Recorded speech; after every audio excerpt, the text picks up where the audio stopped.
Okay, let's go. Number 1. The Well of Barhout. Before the ropes went over the edge, before anyone said a word about what they found at the bottom, there was the smell. Mohammed al-Kindi, an Omani geologist with 3 decades of cave exploration behind him, stood at the rim in October 2021 and described it in a single sentence to the AFP news agency. Sulfur, he said. And something else. Something organic. Something he did not have a word for. The well has been known to the people of Al-Mahra Governorate in eastern Yemen for as long as anyone can remember. Not explored. Known. There is a distinction. In pre-Islamic oral traditions and in the local naming of the site, the feature is called Barhout, the Well of Hell, or the Well of Demons, depending on the dialect. The tradition is specific. The well is not empty. It is a prison. Jinn, powerful spirits of the ancient world, were sealed underground here, and have been sealed here since. Nobody in living memory had gone in. Birds circle the rim but do not enter. Goats that wander close do not approach the edge. When journalists asked the Yemeni government about the site in 2021, following the Oman cave exploration team's descent, authorities issued a statement recommending against exploration, not prohibiting it, recommending against it. The phrasing is careful in a way that does not explain itself. The Oman cave exploration team changed the record in October 2021. 8 Omani cavers and researchers, al-Kindi among them, obtained local authorization and made the journey to Al-Mahra. The opening they found matched what satellite imaging had suggested, but did not fully prepare them for. Approximately 100 feet across. Natural stone at the rim, no construction, no carving, no sign that human hands had shaped the edges. Below, pure black. The shaft drops vertically, with no ledge, no taper, nothing visible at any angle. Before the descent, the team noted the smell rising from below. Sulphurous, and underneath the sulfur, something that multiple team members described in separate accounts as biological, not geological, biological. They went in on ropes. The walls of the shaft are smooth in sections and fractured in others, consistent with natural formation, a geological shaft rather than a constructed well. Temperature dropped with depth, the smell intensified. At a certain point, the light from above contracted to a small circle, then a point. Al-Kindi, speaking to AFP after the expedition, said the darkness inside was unlike anything in 30 years of caving. Not the intimate darkness of a cave where walls close around you. The darkness of Barhout is vertical and open, with no sense of the space ending below. At the floor, or at the point where the ropes ran out, the team found dead birds, dead animals, cave pearls, calcium carbonate formations that require centuries to develop, produced by dripping water in enclosed spaces over long periods, unknown insect species. The smell, by all accounts, intensified significantly at depth. Several team members, in separate interviews with separate journalists, described things at the bottom that they could not categorize. Al-Kindi specifically, speaking to the BBC Arabic service in the weeks following the expedition, said there were things he could not describe. He said this twice. To separate interviewers, in separate conversations, he did not elaborate. He was not pressed further on the point. The depth of the well has not been confirmed. The OCET ropes ran out at approximately 370 feet. The shaft was still descending. Geological remote surveys estimate the true depth at 800 to nearly 1,000 feet, but no instrument has yet returned a confirmed measurement from the bottom. The 370 feet of rope went slack. No impact registered. No echo returned. The weight at the end of the line reported nothing. Satellite imaging had identified Barhout as a significant geological feature in the early 2000s. No formal scientific expedition was organized in response. The AFP coverage of the 2021 descent was the first international reporting on the site. Since that coverage, no follow-up expedition has been announced, authorized, or conducted. The OCE team returned to Oman. The local accounts are worth examining, not for their verifiability, but for their specificity. The people of Al-Mahra do not describe Barhout as simply deep or dangerous. They describe it as occupied. The voices said to be audible near the rim at night low, inconsistent, described as moaning, are not attributed to wind by the people who report hearing them. The families who have lived near the well for generations have not moved away. They treat it with a kind of informed avoidance that is different from superstition. They know it is there. They know what it smells like. And they know you do not go close to the edge. Al-Kindi and his team came back. They are professionals. When asked by the BBC Arabic service whether they would return to Barhout, the team's response was reported as uncertain. Not no, uncertain. That answer, from men who descend into the earth for a living, who have spent careers in the dark, is the detail that stays longest after everything else from their report has been processed. The rope ran out at 370 feet. The shaft continued. The birds circling overhead did not come down. Whatever Al-Kindi found at the bottom that he has not described whatever was there, beneath the dead birds and the cave pearls and the smell that had no geological name is still there. Number 2. Mel's Hole. February 21st, 1997. Late Night Radio. A program called Coast to Coast AM, broadcast across North America, hosted by Art Bell. Sometime after midnight, a soft-spoken man from Washington State calls in. His name is Mel Waters. Over the next 2 hours, he describes a hole on his property near Ellensburg, Washington.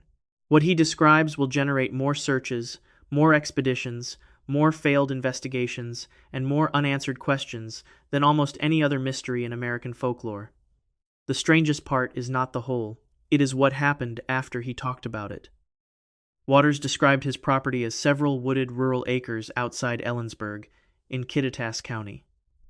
On the property, a hole, circular, 9 feet across, with a rim of stacked stones to a depth of 15 feet, like an old well casing, and below the stones, nothing visible. He said he had been throwing garbage into it for years. Bags of trash, broken appliances, a dead refrigerator. He estimated he had dropped material equivalent to many pickup truck loads into the hole.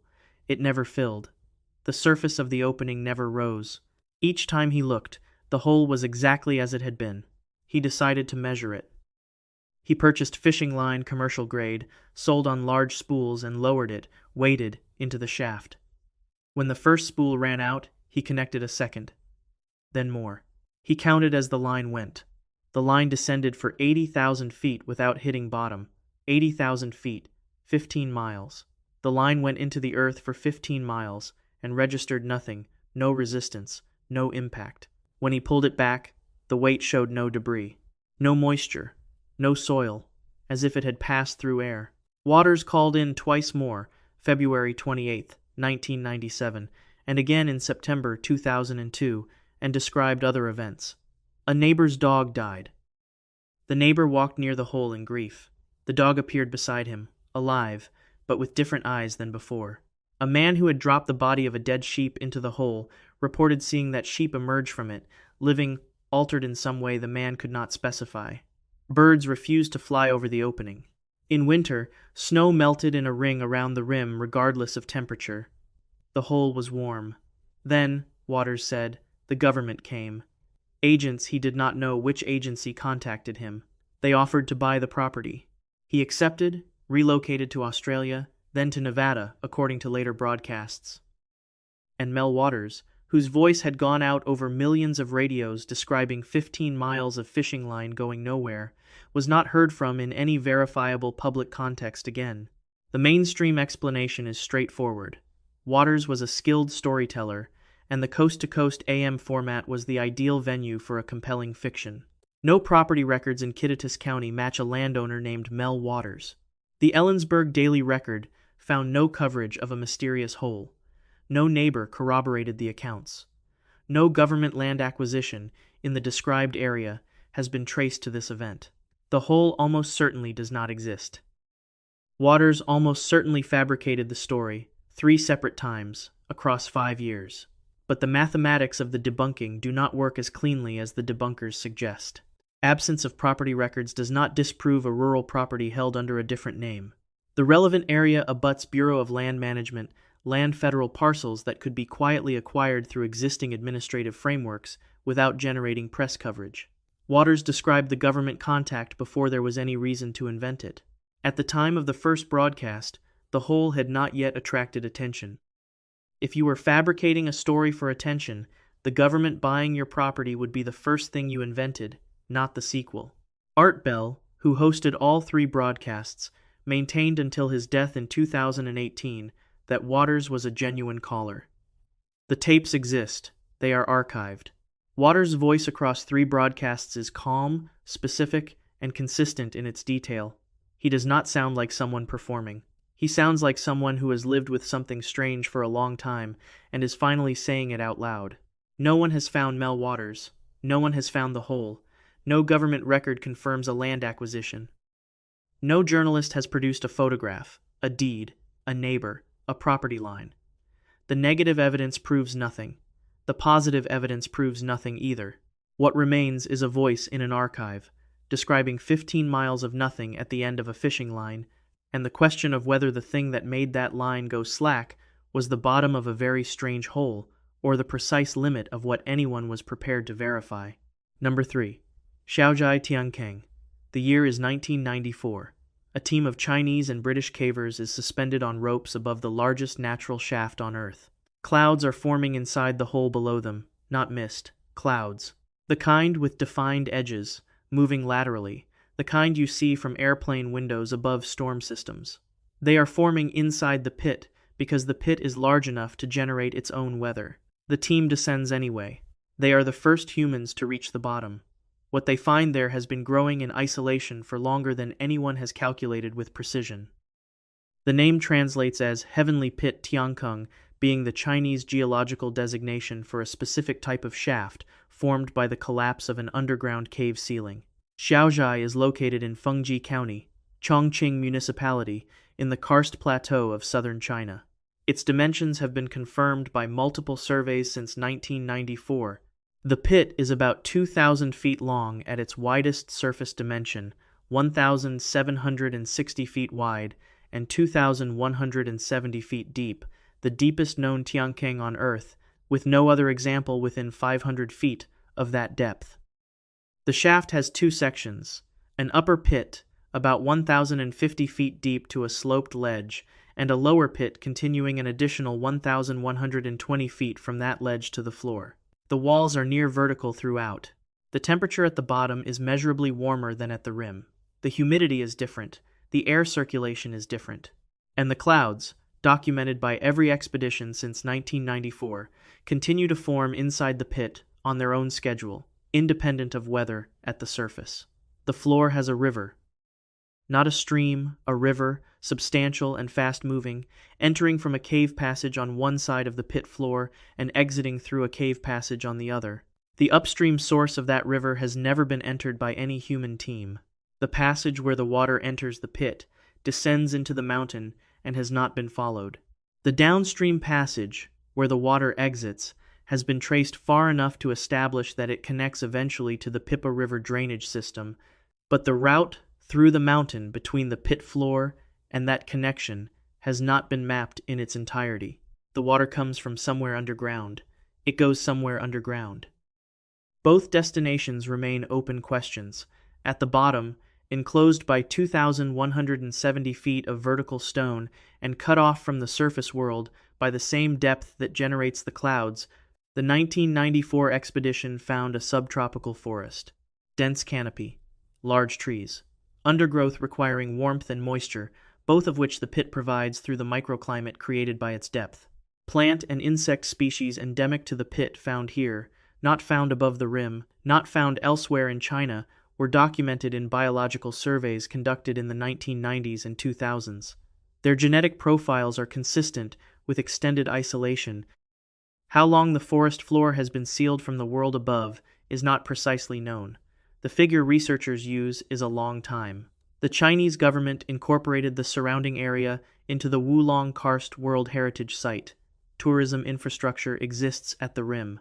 Visitors can look into the clouds from observation platforms. No regular access to the bottom has been developed. The cave passages on the pit floor, the upstream entry, and the downstream exit are closed to entry. There are reported accounts from the 1994 expedition that have not been formally published. Notes circulated among speleological research communities describe team members sighting a large, pale-colored animal moving through the undergrowth on the pit floor, possibly a panda, possibly something with no established name. The accounts are second-hand, disputed within the caving community, and absent from peer-reviewed literature. They are the kind of claim too specific to casually dismiss and too unconfirmed to accept. The isolation of the pit floor is old enough and complete enough that an endemic large mammal is not biologically impossible. It is simply unconfirmed. What is confirmed? The cloud formation, the river with its unknown upstream origin, the endemic species with their long isolation, and the passages where the river enters and exits the pit, descending into the mountain in both directions, unentered, unmapped, dark. The upstream passage especially nobody has gone in. The water that flows beneath Xiaozhai Tiankeng comes from somewhere, passes through the deepest natural shaft on Earth, and continues to somewhere else. The somewhere, in both directions, is still the same as it was in 1994. Unknown. The pit generates clouds. The floor has a forest that exists nowhere else. The river comes from an origin that has not been followed and goes to a destination that has not been mapped. And the passages that connect all of this to the world outside the pit remain in the dark, unvisited. 2,170 feet below the last place clouds are supposed to form. Number 4. Dean's Blue Hole. The year is 2010. William Trubridge is about to descend 330 feet into the ocean on a single breath. No tank, no rope to pull him back. Equipment: a pair of fins. At a certain depth, his lungs will compress to the size of a fist. His heart rate will drop to 14 beats per minute.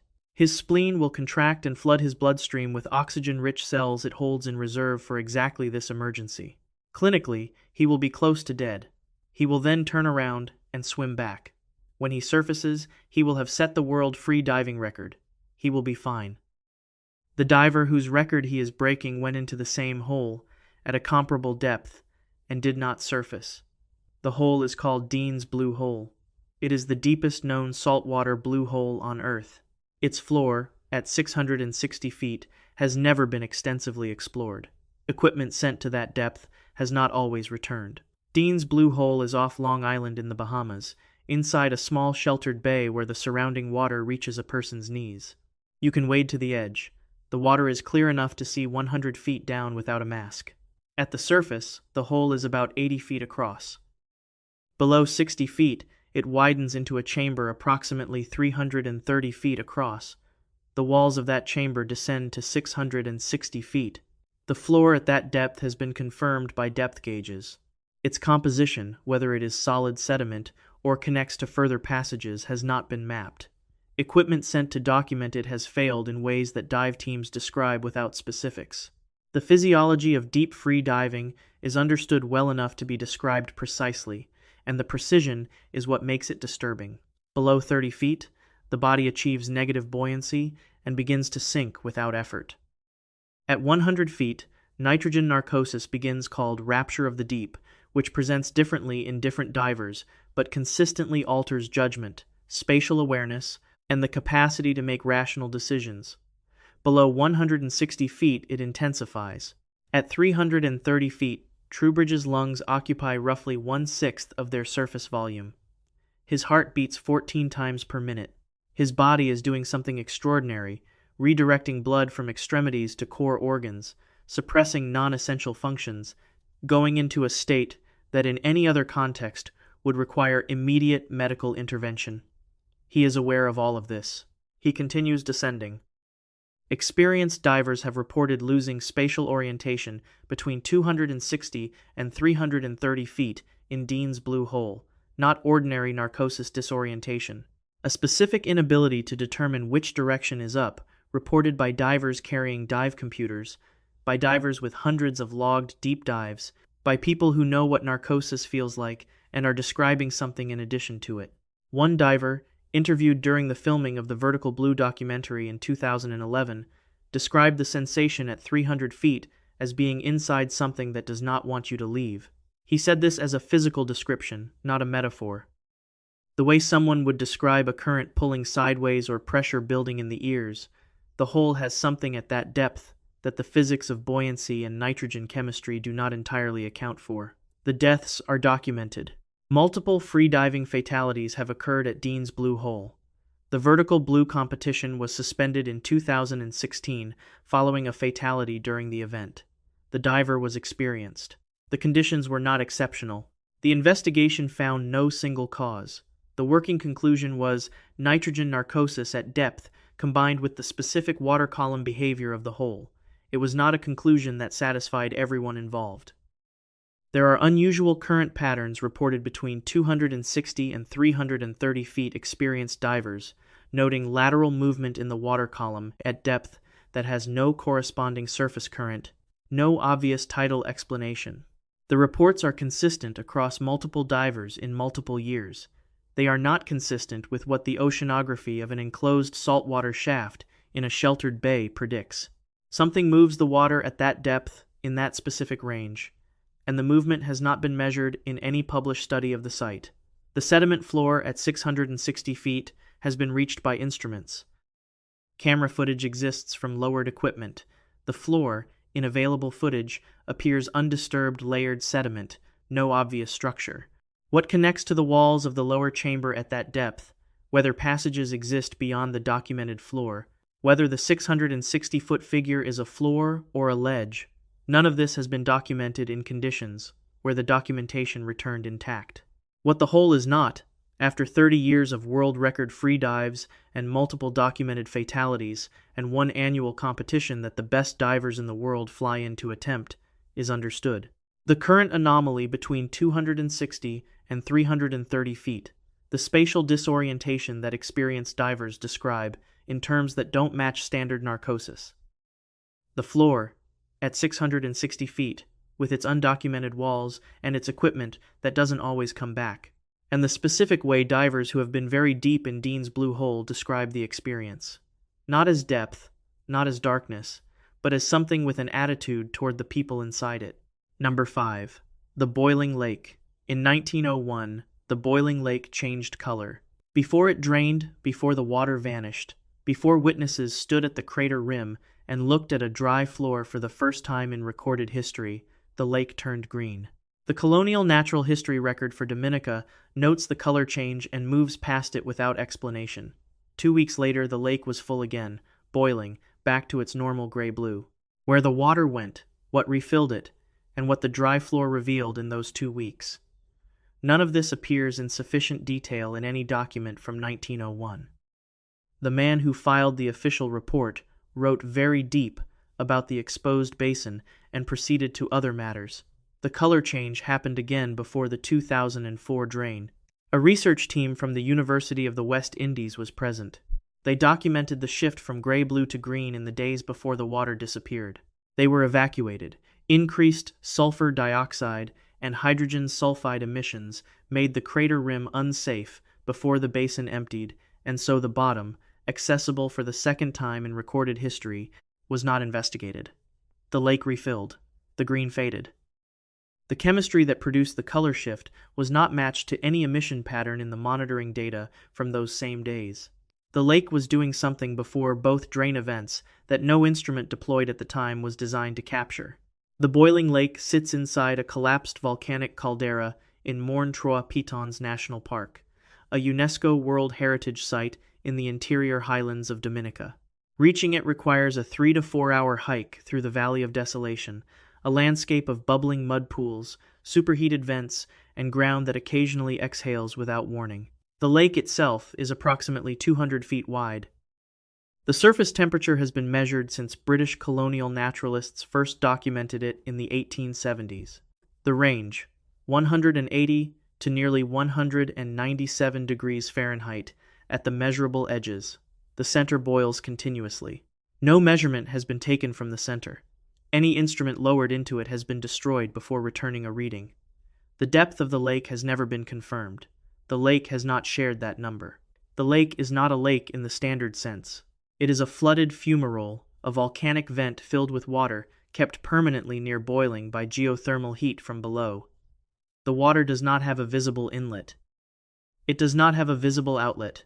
When it drains, there is no channel, no gap in the crater walls, no visible route for the water to exit.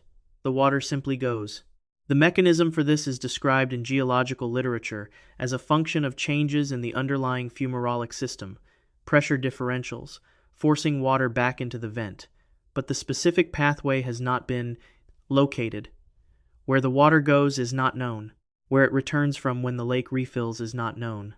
The hydrogen sulfide and sulfur dioxide emissions from the lake and surrounding area require hikers to wear gas masks within 60 feet of the rim. Extended exposure without respiratory protection causes unconsciousness. The gas composition around the crater changes without warning. This is why the 2004 drain event was not fully documented. The lake was telling people to leave before it did what it was going to do, and they left. And the bottom was briefly there, and then full of boiling water again. At least 2 hikers have fallen into the boiling lake. Their bodies were not recovered. This is not metaphorical. The temperature and turbulence of the water make recovery operations impossible within any feasible time frame. The Dominican government and the Park Service state this in safety briefings. The lake holds what enters it. There is no recovery mechanism. There is no subsequent search. The depth is unknown, because depth measurement requires lowering instruments into the boiling center, and instruments lowered into the boiling center are destroyed. The drain events offer windows in which a floor could theoretically be approached. Both windows were closed, one by inadequate documentation in 1901, one by evacuation in 2004 before anyone reached the bottom. The color changes that preceded both events have not been explained. The outlet that allows the water to disappear without a visible exit has not been located. The inlet that refills the lake has not been traced. The Park Service sign at the trailhead lists the temperature of the lake, the duration of the hike, and the requirement for gas masks above a certain elevation on the approach. It does not list the lake's depth. There is nothing to list. Nobody knows. The lake boils in its crater in the mountains of Dominica, green before it drains, and gray-blue when full, and its floor is a number that the 2 moments it was briefly accessible were not long enough to find. Number 6. Jacob's Well, August 1979. 4 divers enter Jacob's Well in Wimberley, Texas in the same week. None of them come back. The last body, the 4th divers, took 9 days to recover. The 4 divers were not novices. They were not attempting records. They were exploring a cave system they believed they understood. What they encountered was a geometry that functions, with a precision that is difficult to attribute to accident, as a mechanism for killing people who think they know where they are going. From the surface, Jacob's Well is beautiful. A circular artesian spring, 12 feet across, in Hays County, Texas, about 40 miles southwest of Austin.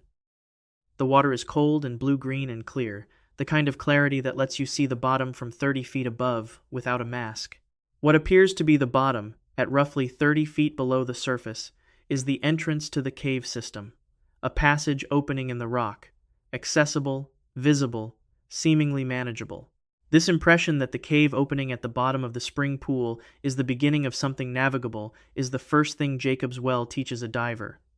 It is not the correct lesson. Chamber 1 begins at the cave entrance and is wide enough for 2 divers side by side. The passage is navigable. At its far end, the cave narrows to approximately 18 inches, a gap through which a diver carrying a tank must exhale fully and angle the equipment precisely to fit. Trained cave divers do this routinely.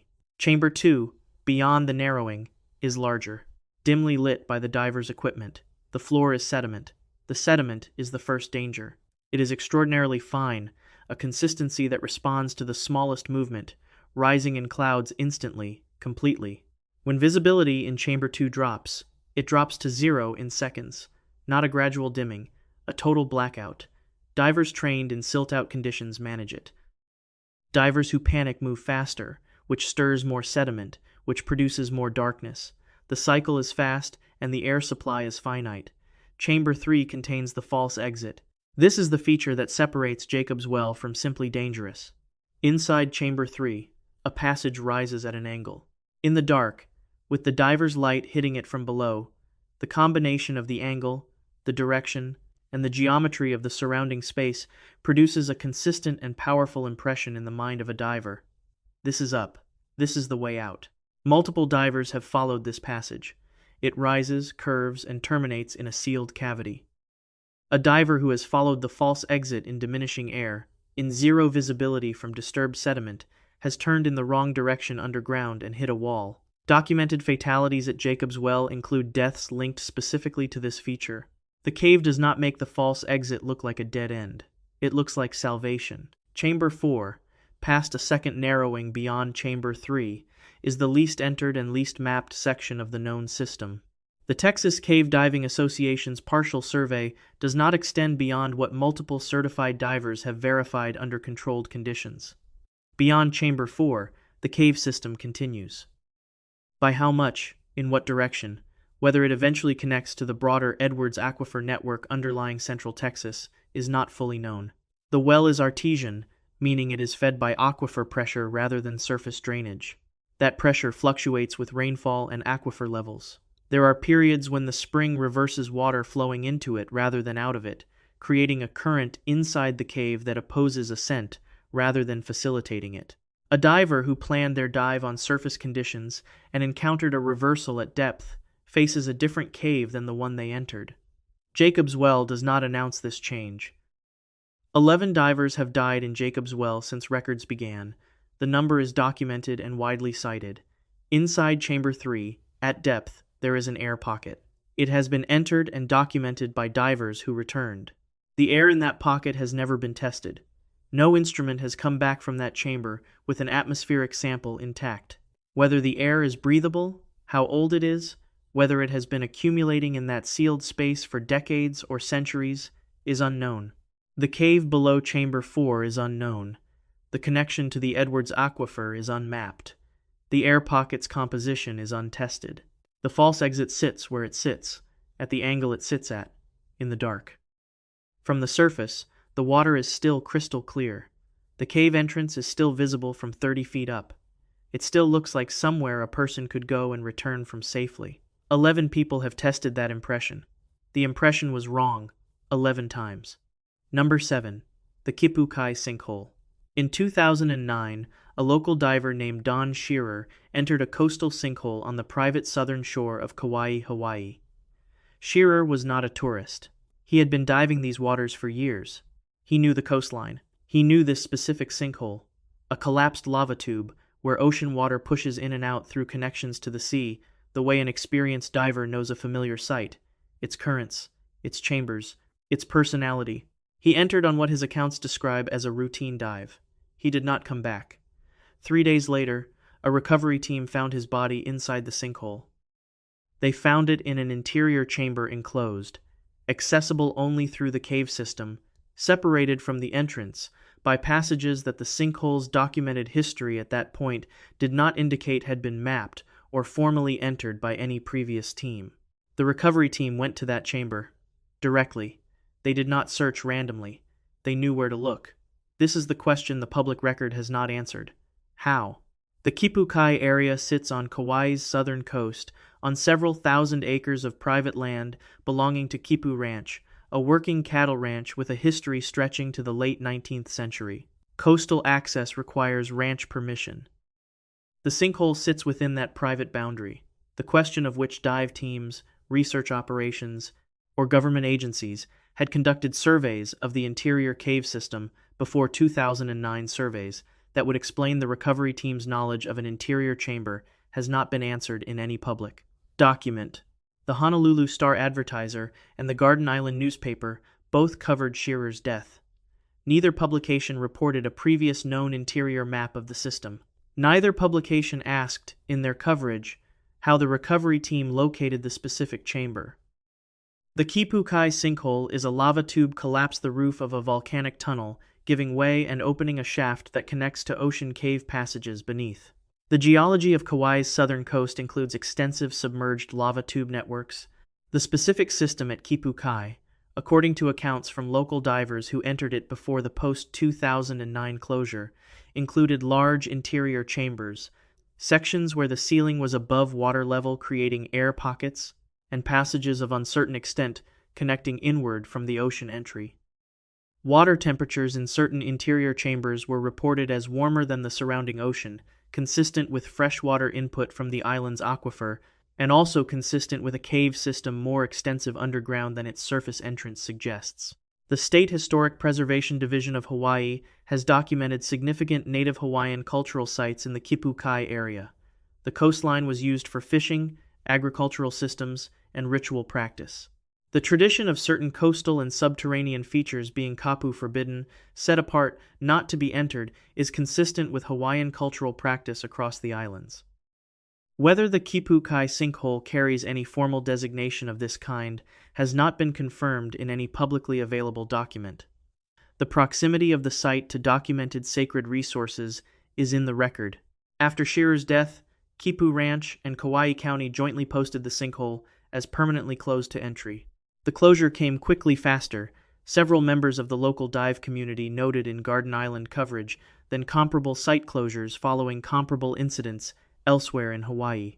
What was unusual was the combination, the speed, the permanence, and the absence of any subsequent published scientific documentation of what the site contains. No scientific paper describes the Kipuk Kai cave system in detail. No map of its interior passages is available to researchers outside the agencies that conducted the 2009 recovery. The sinkhole is on private land, behind a permanent closure, and has been for 15 years. What is in the cave system is unknown. What connects to it inland, and how far those connections extend, is unknown.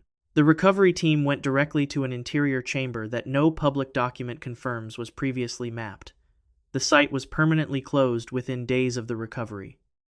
And the sinkhole on the private southern coast of Kauai fills and empties with the ocean tides twice a day, breathing through passages that remain undocumented and a depth that remains uncalculated behind a closure that has been permanent since the year a diver was found in a chamber nobody had publicly acknowledged was there. Number 8. The Blue Hole of Dahab. There is a sign at the entrance to the dive site at Dahab on Egypt's Sinai coast. It lists warnings in several languages. At the bottom of the sign, in Arabic, is a phrase that divers who can read it describe as unexpectedly direct, given the context. Translated, "Don't be stupid." Not a reminder about equipment checks. Not a note about currents or depths. Don't be stupid. The people who installed the sign had seen enough to reduce all guidance to that. The Blue Hole of Dahab has more confirmed diver deaths than any single dive site on Earth. The figure cited by international dive safety organizations and by the instructors who work along the Dahab waterfront is somewhere between 130 and 200 fatalities since systematic diving at the site began in the 1980s. The Egyptian government's official count is lower, significantly lower, and the two figures have not been reconciled in any public document. Dahab generates significant tourism revenue. The dive community maintains incident records the government does not publish. Both things can be true at once. The gap between the numbers is itself a subject of ongoing discussion among people who dive here and have reason to know both sets of figures. The hole is about 200 feet across at the surface and 425 feet deep. It sits directly off the Dahab waterfront, in water shallow enough to wade into from the beach. There are dive shops within 160 feet. The site is not remote. It is not restricted. The only filter between a diver and 425 feet of open water is the diver's own judgment, and at depth, judgment is one of the first things to go. At 170 to 180 feet, there is an arch, a natural passage about 85 feet long, bored through the coral and limestone separating the Blue Hole from the open Red Sea. It is where most people die. From above, looking down at the arch before descent, experienced divers consistently misjudge its depth by 30 to 50 feet, according to surveys conducted by the Red Sea diving safety community. That error, compounded by the nitrogen narcosis that begins around 100 feet and intensifies significantly by 160 feet, compounded by the air consumption required to reach the arch and transit it and ascend safely, creates a convergence of conditions that has killed more than 100 people who believed they had prepared for them. Yuri Lipsky was 22 years old. He was a qualified scuba diver. On April 28, 2000, he descended into the Blue Hole with a camera mounted to his equipment. His body was recovered at 375 feet. The camera was recovered intact. His family released the footage. It captures the descent, the color of the water deepening, the camera angling downward into increasing darkness, and then the moment his buoyancy control fails, and he begins to fall rather than descend. The moment the physics overtake him, it captures what the Blue Hole looks like from the inside when it takes someone. It is the most widely viewed footage of an underwater death in history. It has not reduced the number of people who die at this site. The memorial tiles are mounted on the wall above the waterline. Small ceramic squares, names, nationalities, dates, more than 40 of them, depending on when you count, and whether families have recently added one for someone whose body was not recovered. At the Blue Hole, not all bodies are recovered. Egyptian regulations prohibit dive operations deeper than 130 feet without a special permit authorizing risk-to-life recovery activity. Several divers remain on the floor at 425 feet. They are there now. The undisturbed sediment at the bottom of the Blue Hole holds what the hole has taken and declined to return. There is camera footage from 1997 that the Egyptian government received and did not release. A French diver entered the Blue Hole with underwater camera equipment. The diver did not survive. The camera was recovered. The footage was reviewed by Egyptian authorities and was not made public. What it shows, whether it documented something about the hole's interior that informed a decision not to release it, or whether it simply entered an administrative process that produced no public disclosure, is not known. The footage exists. It has not been shared. Its content is unconfirmed and undenied. The arch at 170 feet is still there. The floor at 425 feet is still there. The tiles on the wall number more than 40. The government's death count and the dive community's death count do not agree. The footage from 1997 has not been released. And the Blue Hole sits where it sits, accessible from the beach, taking approximately 3 to 4 divers per year, depending on the source, with a memorial wall that fills slowly and a sign at the entrance that has reduced all advice to 2 words. Number 9. The Berezniki Sinkhole. July 28, 2007. A rail yard in Berezniki, Russia, a city of 150,000 people in Perm Oblast, roughly 870 miles east of Moscow. Over the course of that day, a section of the rail yard dropped, not crumbled, not subsided, dropped. A hole 160 feet wide and 260 feet deep opened in 24 hours. The tracks folded into it. The crater edges were clean, almost surgical. Underneath the rail yard, 125 miles of flooded mine tunnels, potash and salt extraction shafts bored into the earth beneath the city since 1954, and since the previous year, an underground river that had found a wall it could dissolve. Berezniki sits above the Verkhnekhamsko potash deposit, one of the largest in the world. The Ural-Kali company had been extracting from it for more than 50 years when mine number 1 was breached in 2006. An underground river, its precise origin within the broader regional hydrology, not fully traced before the breach, entered the shaft system and began moving through it. Potash and salt dissolve readily in water. The mine walls, the support pillars, the columns holding up the structure that was also holding up the city above were dissolving from the inside. Workers were evacuated in 2006 when the breach was reported. The official casualty count for the breach was 0. Independent journalists who covered the story noted the 0 with some care, given that the breach occurred in an active mine with a substantial workforce. The official position has remained 0. The 2007 sinkhole was mine number 1's surface expression. The dissolving support structure beneath the rail yard reached a threshold and the surface went down. Official reports from the Perm Oblast Emergency Management recorded no human casualties for this event, noting that the collapse occurred during a period of reduced activity at the site. The combination of a 160 by 260-foot collapse adjacent to operational infrastructure and a 0 casualty count has not been extensively scrutinized in the international coverage of subsequent years. The sinkhole did not stop. By the time satellite imaging of the primary sinkhole became comprehensive, its dimensions were about 1,440 feet by 1,060 feet larger than 4 American football fields. It continues to expand. The rate is monitored. The expansion has not stopped. A second sinkhole opened in 2011. Additional surface failures occurred in 2013.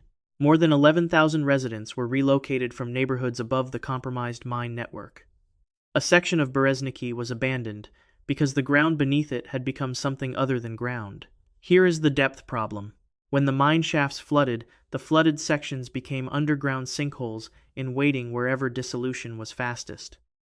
Measuring the depth of those flooded shafts from above required lowering sonar equipment through the surface sinkholes and into the water column in the tunnels below.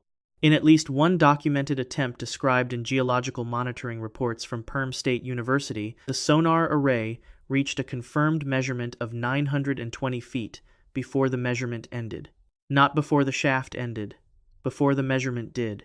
A secondary collapse during the descent destroyed the instrument. The shaft registered 920 feet, and then the instrument was gone. Whether 920 feet was the bottom or simply the last reading before the equipment was lost is not resolvable from the data that survived. What exists below 920 feet, whether the mine network continues deeper, whether the flooded system has connected to the regional natural aquifer in ways that have not been mapped, whether the underground river that initiated the 2006 breach has created new pathways that have not yet produced surface sinkholes is not documented. The underground river came from somewhere outside the mine network. It entered through the mine wall.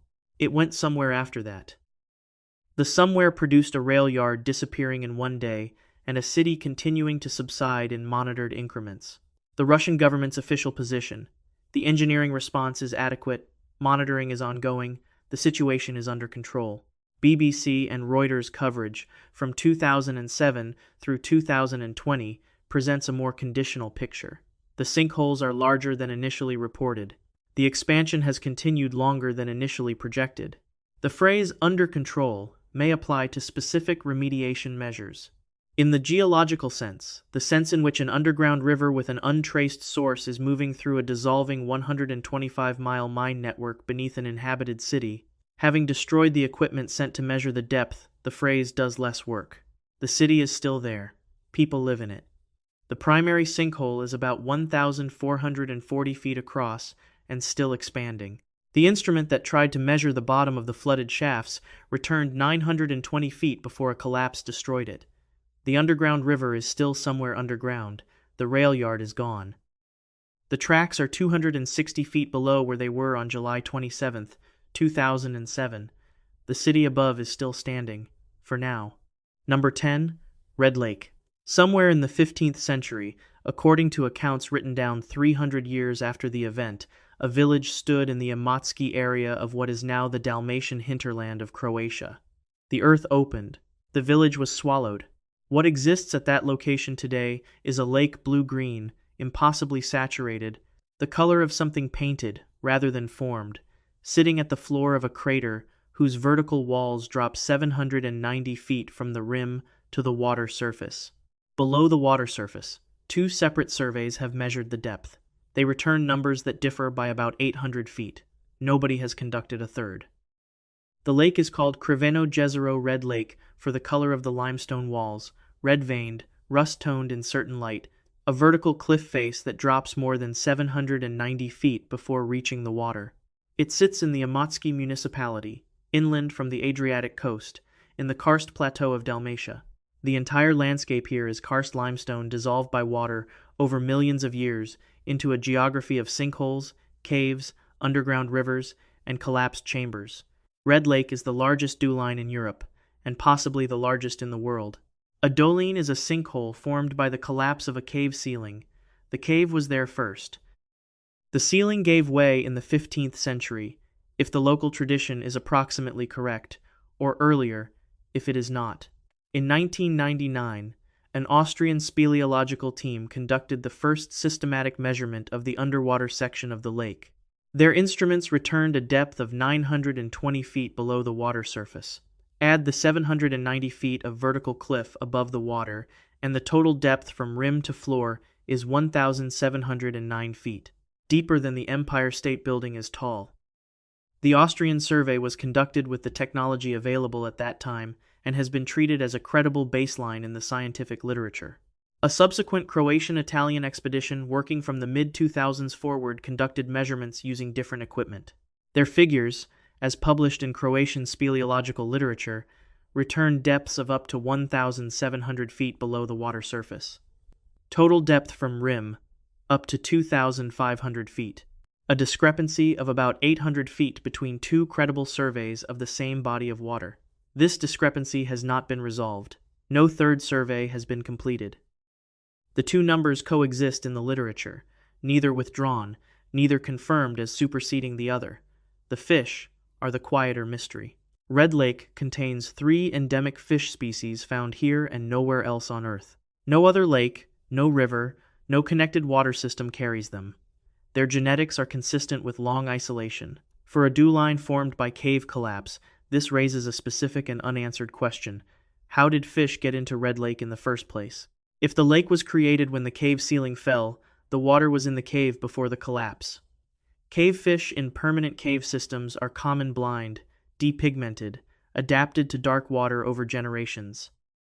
But the 3 species in Red Lake are not cave fish. They have functional eyes. They are light adapted. Their presence requires a route into the lake, most likely a connection to the broader karst cave network that also connects to the nearby Blue Lake, a connection that has been proposed and partially traced but not mapped in. Full. The fish are there. How they arrived is, in significant portions of the route, unknown. The 2004 Croatian-Italian expedition descended to 200 feet and documented cave formations on the lake walls, stalactites, and speleothems, consistent with the lake occupying a previously dry cave chamber. Below 330 feet, the documentation from that expedition ends. Not because the water ends, because the expedition ended. The walls curve inward below 330 feet in ways that the team, at that depth, in cold water, chose not to follow. What is on those walls below 330 feet has not been documented. What is at 920 feet, or at 1,700 feet, depending on which survey you use, has been reached by neither instrument whose data is in the current literature, nor by any person. The water chemistry of Red Lake changes with depth in ways that standard karst lake models do not fully predict. Temperature stratification exists, but the thermocline layers sit at depths inconsistent with the lake's surface area and geographic position. Evidence of heat or chemical input from the cave system below that has not been characterized in full. The 2004 expedition documented this partially and left the questions it raised unanswered. If the medieval collapse story is accurate, if a 15th century village was swallowed when the cave ceiling gave way, then the structural remains of that settlement are somewhere between the water surface and whichever of the 2 survey figures is correct. Below 200 feet, below the depth, any diver has reached here with functioning documentation, undisturbed, uncounted in any archaeological record. 10 holes. The Well of Barhout's rope ran out at 370 feet with the shaft still going. Mel Waters's fishing line went 15 miles and returned nothing. Xiaozhai's underground river flows in from an origin nobody has entered. Jacob's Well has a false exit in the dark that 11 people followed to the end. The boiling lake drains without an outlet and refills without an inlet, and the color change that precedes it has not been explained. Dean's Blue Hole reports something between 260 and 330 feet that the physics of buoyancy don't account for. Dahab has a government death count and a dive community death count, and they do not agree. Kipuk Kai has a recovery team that knew where to look and has not explained how. Berezniki has an instrument at 920 feet that a secondary collapse destroyed before the shaft ended. And Red Lake has 2 surveys, about 800 feet apart, and no third survey to choose between them. The planet has kept some of its geometry to itself. Subscribe if these holes unsettled you the way they should. There are more of them. Drop in the comments where you're watching from.